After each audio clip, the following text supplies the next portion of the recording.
নমস্কার বন্ধুরা, welcome to ST unique sports. তো আজকে কিন্তু একটা বড় দিন ইন্ডিয়ান ফুটবলের জন্য। শুধু যে ইন্ডিয়ান ফুটবল সেটা নয়, ক্লাব ফুটবল, সমস্ত ফুটবল প্রেমীরা কিন্তু আজকের দিনটার দিকে তাকিয়ে রয়েছে, আজকের কোর্টের রায়ের দিকে তাকিয়ে রয়েছে। তো সেই নিয়ে তো বেশ কিছু আমরা আলোচনা করব, তার সাথে সাথে আমরা কথা বলে নেব বেশ কিছু ট্রান্সফার নিউজ নিয়ে, বেশ কিছু ফুটবল আপডেট নিয়ে। তাই ভিডিও শুরু করার আগে একটাই রিকোয়েস্ট, চ্যানেলে যারা প্রথমবারের জন্য এসেছো মনে করে চ্যানেলটাকে সাবস্ক্রাইব করে নিও, তাহলে প্রিয় দলের খেলার সমস্ত আপডেট তোমরা এখানে পেয়ে যাবে। তো চলো আর দেরি না করে ভিডিও শুরু করা যাক। তো এই যে সমস্যা, সেই সমস্যার সমাধান কিন্তু কি হবে, যে আইএসএল আদেও হবে কি না হবে বা কি প্রক্রিয়ায় হবে, তার কিন্তু আজকে একটা চূড়ান্ত রায় আসতে পারে। সুপ্রিম কোর্টের তরফ থেকে দুপুর 1:15 নাগাদ কিন্তু শুনানি রয়েছে।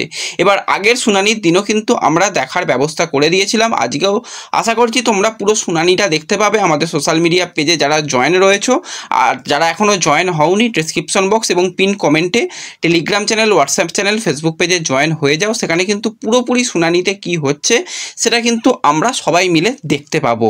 এবং রীতিমতন আগের শুনানির পর যেরকম এফএসডিএল, এআইএফএফ তারা যৌথভাবে বেশ কয়েকটা মিটিং অ্যাটেন্ড করে, এবং কালকের যেটা বিকেলের দিকে মিটিং ছিল অনেকক্ষণ, ভাই প্রায় 5 থেকে 6 ঘন্টা মিটিং চলে, এবং সেখানে বেশ কিছু পজিটিভ দিক এসেছে। এবার পজিটিভ দিক তো তারা আলোচনা করেছে, এবার সেটা আদৌ সুপ্রিম কোর্ট মেনে নেয় কি, তারা কি নির্দেশ দেয় সেটার উপর নির্ভর করবে। যদিও সেই মিটিং থেকে একটা হালকা ইঙ্গিত যেটা পাওয়া যাচ্ছে, নতুন করে যে দীর্ঘমেয়াদী চুক্তি হচ্ছে সেটা কিন্তু এখনই কার্যত সম্ভব নয়, সেটা হবে, কিন্তু সেটা কিভাবে হবে সেটাকে বলছি।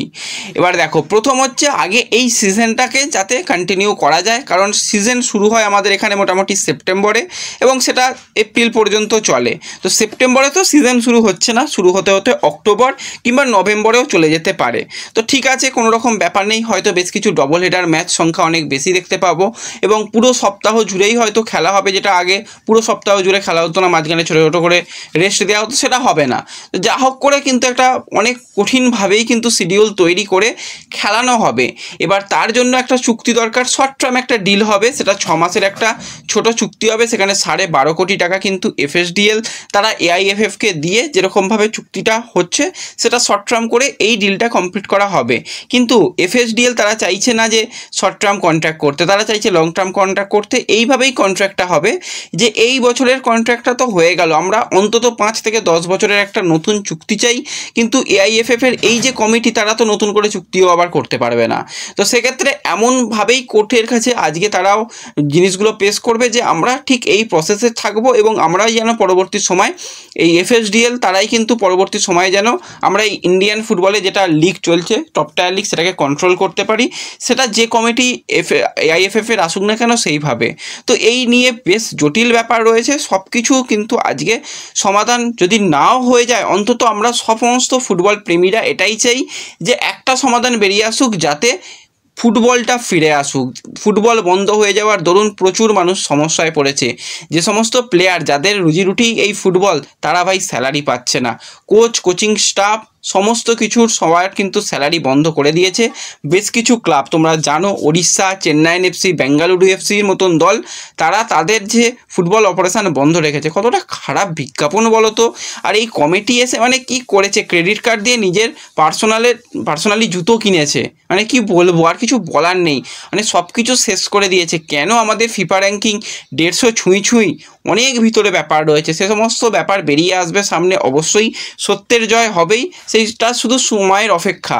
আর হ্যাঁ, যখন দেখবে অনেক কিছু খারাপ হচ্ছে সেটা ভালোর জন্যই হয়, আরও খারাপ হয়তো সামনের দিকে আর নেই, এবার সামনের দিকে হয়তো ভালোটাই হবে, এবং আজ থেকেই সেই ভালো হওয়াটা যেন শুরু হোক, আমরা এটাই চাই। তো তোমরা কি চাও এই ব্যাপার নিয়ে অবশ্যই কমেন্টে জানিও।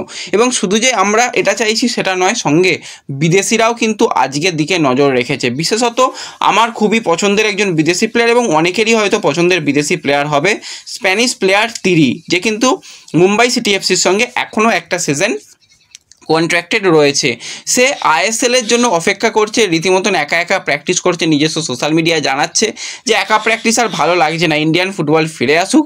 বেশ কিছু দিন আগে বেশ কিছু ইন্ডিয়ান প্লেয়ারদের কাছ থেকেও আমরা এই আবেদনই শুনেছিলাম যে যাতে ইন্ডিয়ান ফুটবলটা ফিরে আসুক, আইএসএলটা হোক। তো টিডিও কিন্তু আজকের এই যে শুনানির দিকে নজর রাখছে এবং অনেক বিদেশি প্লেয়ার, স্বদেশি প্লেয়ার সবাই কিন্তু এই যে আজকের কি রায় আসবে, বিরাট বড় কিন্তু আজ একটা ঐতিহাসিক হয়তো দিন হতে চলেছে, কি রায় আসে সেই দিকে অবশ্যই নজর থাকবে। এবং সমস্ত কিছু এআইএফএফ এর ভুল আমি মানছি, সেই সমস্ত কিছুও সঠিক হবে, সেটা সময়ের ব্যাপার, কিন্তু সবার আগে ফুটবলটাকে ফিরিয়ে আনা দরকার, সেটা যে কোনোভাবেই হোক। তো এই বিষয় নিয়ে আমার যা যা বক্তব্য রাখার করলাম, বাদ বাকিটা তোমরা তোমাদের মতামত জানিও। এবং এর সাথে সাথে আমরা একটুখানি ছোটো করে ট্রান্সফার নিউজ নিয়ে কথা বলি। দুজন প্লেয়ারকে নিয়ে কিন্তু এই মুহূর্তে ট্রান্সফার মার্কেটে আবার নতুন করে গুঞ্জন তৈরি হয়েছে। প্রথম প্লেয়ার হচ্ছে 25 বছর বয়সী ভারতীয় গোলকিপার ধীরাজ সিং মৈরান্তে। তো ধীরাজকে আমরা ইন্ডিয়ান ফুটবলে পরিচিত মুখ, এটিকে পরবর্তী সময় এটিকে Mohun Bagan super giant, Kerala Blasters, FC গোয়ার হয়ে দীর্ঘদিন ধরে ফুটবল খেলতে দেখেছি। এফসি গোয়ার জার্সি গায়ে বেশিরভাগ সময় দুর্দান্ত পারফরমেন্স করেছে, সেখানে টোটাল 66টা ম্যাচে 12টা ক্লিনশিট রাখা, যথেষ্ট ভালো পারফরমেন্স। পরবর্তী সময় এটিকে মোহনবাগানে এসে মূলত বেঞ্চ প্লেয়ার হয়ে গিয়েছিল এবং সেরকম খুব একটা ভালো তার কাছ থেকে পারফরমেন্স দেখতে পাই না। বর্তমানে ফ্রি প্লেয়ার হয়ে গেছে। এবার এই প্লেয়ারকে নেবার ব্যাপারে কিন্তু বেশ কিছু ক্লাব চেষ্টা করছে, তার মধ্যে প্রথম ক্লাব বলে দিচ্ছি সেটা হচ্ছে হায়দ্রাবাদ। তাদের ফার্স্ট চয়েস গোলকিপার হিসাবে তারা ধীরাজকে চাইছে। এছাড়া আমাদের কলকাতা থেকেও কিছু দল নাকি ধীরাজকে চাইছে। তো কলকাতা থেকে কারা চাইতে পারে? মোহনবাগান তো চাইবে না, মোহামেডানের যা সমস্যা জানি না তারা কি করছে, তাদের কথা বাদই রাখলাম। তো সেক্ষেত্রে পড়ে রয়েছে ইস্টবেঙ্গল এবং ডায়মন্ড হারবার। হ্যাঁ, ডায়মন্ড হারবার একটা ভাবনা চিন্তা করতে পারে, তারা মিরসাদকে নিয়েছে, সঙ্গে ধীরাজকে নিলেও একটা অপশান হতে পারে। এবং ইস্টবেঙ্গলেরও যেরকম গোলকিপারের অভাব রয়েছে, সেই জায়গায় যদি একটা অপশান হিসাবে ভাবে ধীরাজ, খারাপ হবে না। কারণ একটা সেই তাদের সেট খেলা কিন্তু রয়েছে, আমরা জানি জিকসান, আনোয়ার, ধীরাজ সবাইদের কিন্তু সেই ইন্ডিয়ান অ্যারোস থেকে একটা সেট দল, মানে বন্ধুত্ব রয়েছে, তাদের একটা জুটি রয়েছে।